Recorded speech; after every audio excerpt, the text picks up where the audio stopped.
On va rentrer dans ce qui a véritablement changé et ce qui n'a pas changé. Parce qu'il y a aussi des choses qui n'ont pas changé, fort heureusement. Alors, qu'est-ce qui a changé? Je vais commencer par les conditions d'éligibilité. Parce que, oui, pour passer le PMP, il faut déjà passer par ça.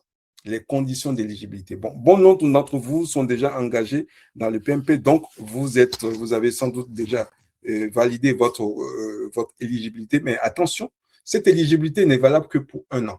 Donc, ça veut dire qu'au bout d'1 an, si vous n'avez pas passé l'examen, vous allez être sans doute impacté par les nouvelles conditions d'éligibilité pour la certification PMP.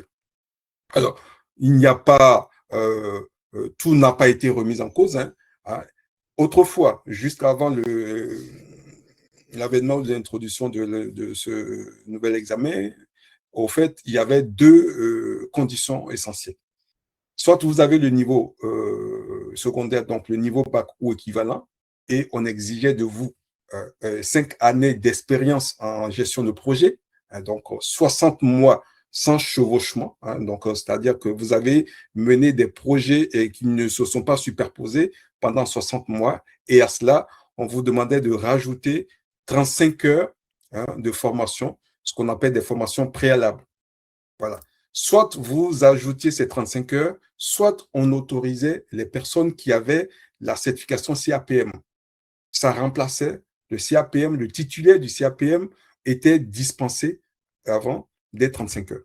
Désormais, c'est toujours valable, mais on lui demande d'aller prendre 10 heures de cours supplémentaires pour justement compléter ce delta qui est venu s'ajouter parce que voilà, ces nouveautés n'affectent pas encore le CAPM, donc il est important que vous ayez une formation complémentaire pour justement acquérir ces nouveautés-là.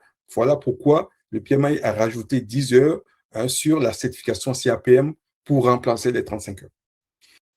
Toujours autrefois, il y avait aussi l'autre niveau qui est le niveau licence ou maîtrise, où on vous disait que si vous avez la licence ou la maîtrise, donc un bac plus 3 ou plus 4, ou plus, hein, on exigeait de vous 3 années d'expérience en gestion de projet, l'équivalent de 36 mois sans chevauchement, avec les mêmes conditions, 35 heures de formation ou titulaire d'un CAPM.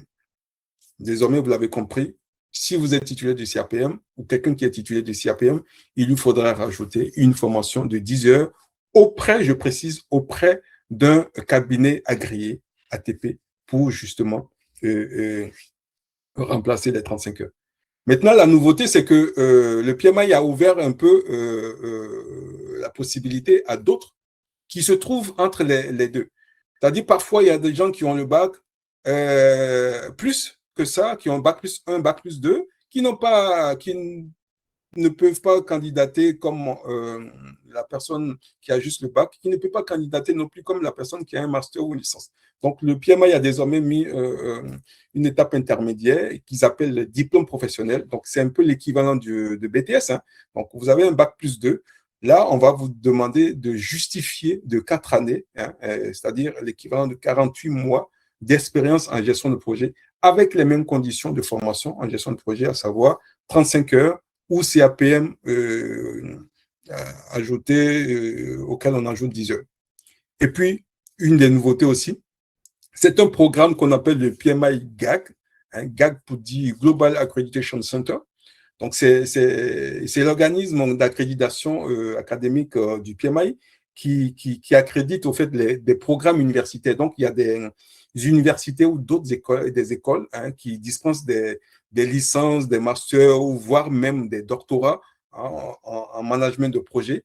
Et donc, si quelqu'un est issu d'une de ces formations agréées hein, par le PMI GAC, au fait, il est éligible pour le PMP sans formation supplémentaire.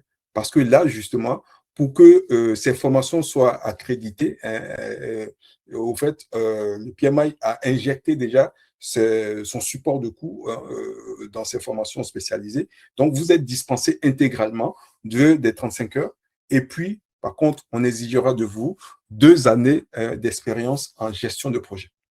Voilà un peu en résumé les conditions d'éligibilité à la certification PMP. Vous voyez que déjà, d'entrée, il y a une refonte, il y a des changements.